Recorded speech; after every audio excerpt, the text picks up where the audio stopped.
American Betrayal number #, the hidden war against the nation's soul.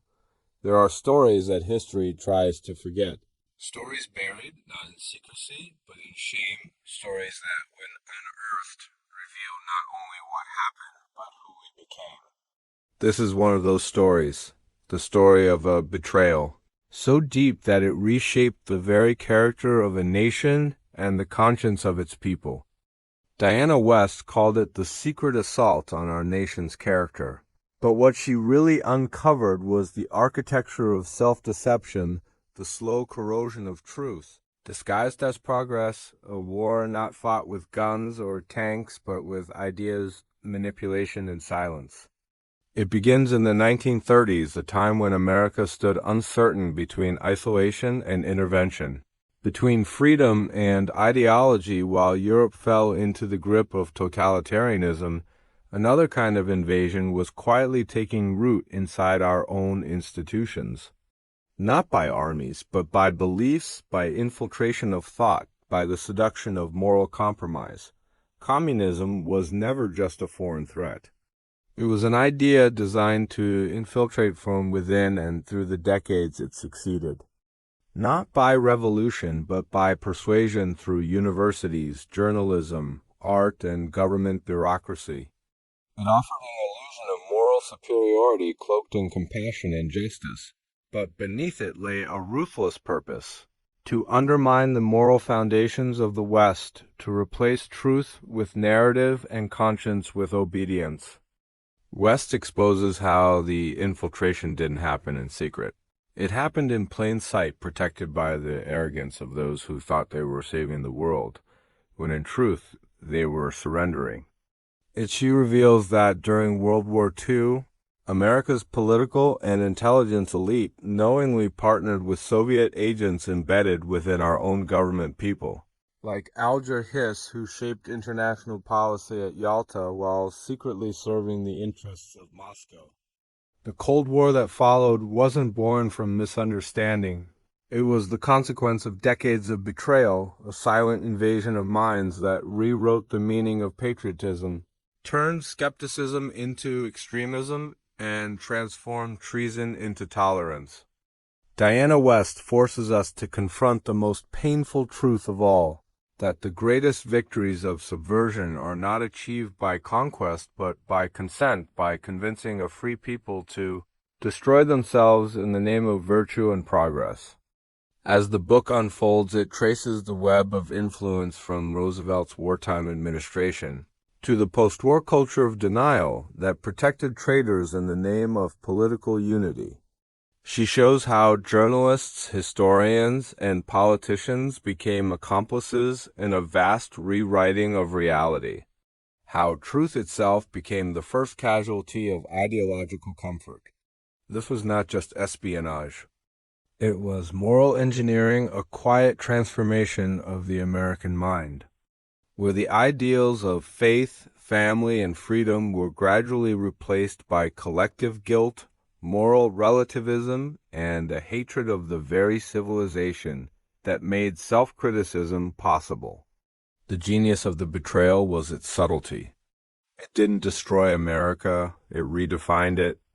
It didn't silence dissent, it absorbed it, turning the vocabulary of liberty into the language of conformity. By the 1960s, the seeds planted in academia and media had blossomed into a cultural revolution, one that promised liberation but delivered fragmentation.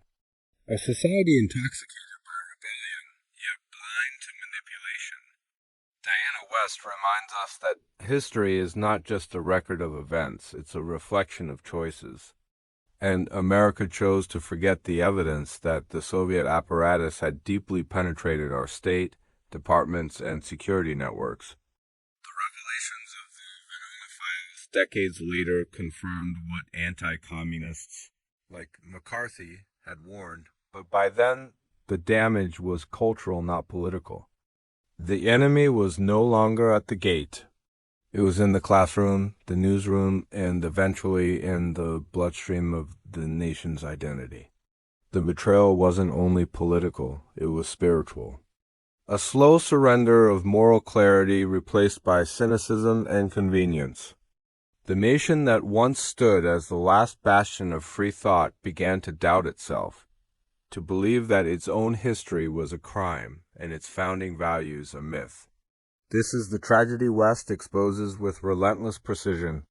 The way a civilization can be conquered not by enemies who hate it, but by intellectuals who pity it. She dares to question the sacred narratives of the 20th century, to ask whether the victory of the Allies in World War II was truly a victory for freedom or the beginning of a new subjugation under a softer tyranny, one that hides behind bureaucracy and virtue signaling rather than chains and guns. The uncomfortable truth is that the same infiltration that once sought to spread Soviet ideology has evolved. It now lives in institutions that claim to defend democracy, but operate as its moral gatekeepers, silencing dissent, branding questioning minds as dangerous, and rewriting history to serve ideological fashion. In West's view, the modern struggle is not left versus right, but truth versus narrative, and the battlefield is the human mind. Because once you control perception, you don't need to control life. Once you define morality, you can erase accountability. The story of American Betrayal is not simply a look back at the past. It's a mirror held up to the present. Every propaganda campaign, every wave of censorship, every rewriting of the nation's story is a continuation of that original infiltration. The methods have changed, but the mission remains the same: to dissolve a people's belief in their own virtue and replace it with dependence on the system that manipulates them. When faith is mocked, tradition is erased, and truth becomes subjective. What remains is not freedom, but submission hidden behind slogans of progress and equity. This is the secret assault on the nation as character, the one that convinces you to despise what once made you strong. But awareness is the beginning of resistance, and West offers not despair, but awakening. She exposes the betrayal not to shame the past, but to remind us that civilizations die only when they choose not to remember, and nations lose their soul only when they trade truth for comfort. Her message is clear: redemption begins where denial ends. We cannot reclaim what we refuse to see, and the courage to confront betrayal is the first act of national recovery. The book ends as a warning and a call to action. It asks whether America can still rediscover its integrity, whether its people can once again stand for truth, even when it costs them convenience or applause.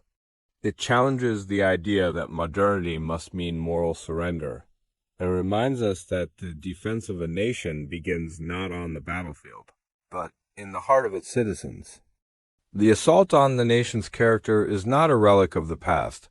It is alive in every classroom that censors history, every news desk that edits truth, every algorithm that curates what you are allowed to think. And yet there is hope, because betrayal loses its power. Once it is recognized, light is the one thing deceit cannot survive. And truth, even when buried under decades of distortion, has a way of resurfacing. The question now is whether we are willing to face it. Because the enemy is not outside, it's within. It's in our apathy, in our desire for comfort over clarity. It is in the ease with which we outsource our moral judgment to those who profit from confusion. The real war is not over territory, it's over truth. And maybe that's what Diana West ultimately teaches us, that the greatest form of patriotism is not blind loyalty, but fearless honesty. That real courage is the ability to confront what we allowed to happen, and to rebuild not from nostalgia, but from truth. If you've made it this far, it means you're not afraid to question what you've been told. But clearly, so keep going, dive deeper, question louder, and never stop connecting the dots. Watch our next video where we uncover the hidden strategies that shaped the information wars of the modern age, and how the lessons of the past still control the present, subscribe to the channel, leave a comment with your thoughts, and share this story with someone who still believes. History is written by the victors because sometimes history is written by the deceived. Truth is not a weapon. It has a responsibility, and every time you choose to seek it, you weaken the machinery of manipulation that feeds on your silence. This is American Betrayal, the secret war that never ended. The mirror that asks not what happened to our nation, but what we allowed it to become.